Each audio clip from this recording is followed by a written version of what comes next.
যোৱাকালি আমাৰ ভাইটিয়ে বিয়া খাব গৈছিলে। তাৰপিছত বিয়া খাব গৈছিলে মানে আমাৰ ঘৰৰ পৰা 1 কিলোমিটাৰ দূৰত হ'ব আৰু এইটো মানে আমাৰ পেলন কৰে সিহঁতক কাৰ্বি আলং কৰে। তাৰপিছত কাৰ্বি ঘৰত বিয়া হ'ল। তাতে মানে কোনে মাৰিলে কি কথা এতিয়া মানে আমাক ক'বই নোৱাৰো নহয়। ফোনত মাৰে 8:30 বজা ৰাতি বেলেগ এটাৰ লগৰে। তাৰপিছত কৈছে তোমাৰ ভাইটিক বোলে কোনোবাই মাৰিলে, একদম পেটৰ পৰা পুৰা তেজ ওলাই একেবাৰে পানী নিচিনা হৈ আছে, বেহুচ হৈ গৈছে, পটাপট গাড়ী এটা ব্যৱস্থা কৰ, নহ'লে ইয়াতে ডেড বডি হৈ যাব। তাৰপিছত মই গ'লো, তাৰপিছত চাইছো হয়। তাৰপিছত গামোৰাও আছিলে, এইটো সিহঁতৰ পিনে পথাৰি গামোৰা, তাৰপিছত গামোৰা গৈছে পটাপট লৈ যায় বোলে কি কোনে মাৰিলে কি ক'বই নাজানো নহয়, মই এনেকা কৈ দিলেহি। তাৰপিছত মই আনিলো, আনি আৰু 1-0 ফোন মাৰিলো, ফোন মাৰি আকৌ আনিলো মখুলিত সোমালো, মই কৰি আৰু বৰ ডাক্তৰ চাইছে নাই আৰু। নামটো কি? মোৰ নাম ভাইটিৰ নামটো ঋতু মুৰা। বয়স কিমান হ'ব?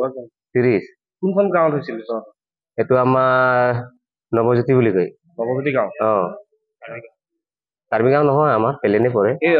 মানে আপোনালোকে ভাইটি পাইছিল বিয়া ঘৰৰ ভিতৰত, মানে য'ত হৈছিল বিয়া ঘৰ মানুহ বিয়া ঘৰত মানে একদম চোতালতে সিহঁতৰ। ইপিনে নাচি আছে মানুহকেইটা, তাৰপিছত ইপিনে লাজ কৰি আছে। তাৰপিছত মই গৈছো, তাৰপিছত ইমান মানুহ ক'ব নোৱাৰে নেকি? তাৰপিছত নাই বোলে আমি ক'ব পৰা নাই নহয় বোলে, সি মাল চাল খাইহে পৰি আছে নিচিনা ভাবিছো, সেইকাৰণে আমি গম পোৱা নাই নাচি আছো বুলি কৈছে। নাই খালি পেটতহে চিন আছে মানে এতিয়া জেওৰাবাৰী দি মাৰি দিছে না বাইকৰ চাবি দি মাৰিছে নে মিহি গাত আছে আৰু 3-4 জেগাত তেনেকে আছে। ভাইটি বিয়া পাতিছিল? পাতিছিলে, 2 বছৰ হৈছে তাৰ ল'ৰা।